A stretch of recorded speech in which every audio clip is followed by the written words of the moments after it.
Rogue One, a Star Wars story, is one of the strongest entries in the Star Wars anthology by delivering a story of hope, bravery, and family. I'm Michael Donlan, and this is Entertainment Review.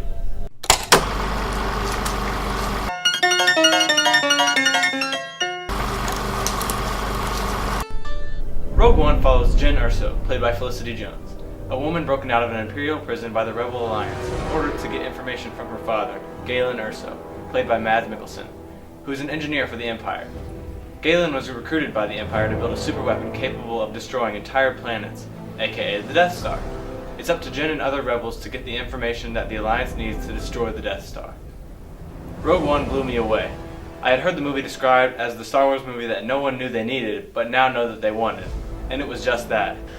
Being a huge Star Wars nerd, I thought that I knew everything there was to know about Star Wars, but Rogue One delivered a story that kept me on the edge of my seat the entire time. I loved the new character additions to Rogue One.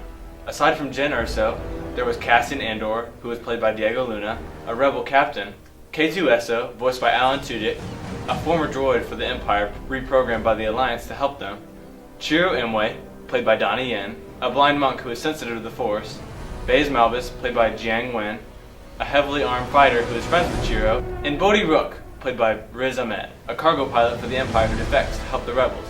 These characters were so interesting and unique, and were great additions to the Star Wars series. Rogue One was also a prime example of masterful CGI. From the X-Wing battles to the shots of the planets, I was struck with awe at what the movie creators were able to create. In order to bring back old characters, CGI was used to construct their faces, like with Grand Moff Tarkin.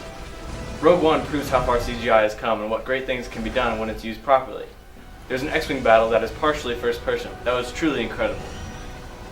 Rogue One also has a great deal of emotional depth to it. A part of the story is devoted to Jyn and her relationship with her father, which is really touching. And it's cool to see how the rebels form their own sort of family.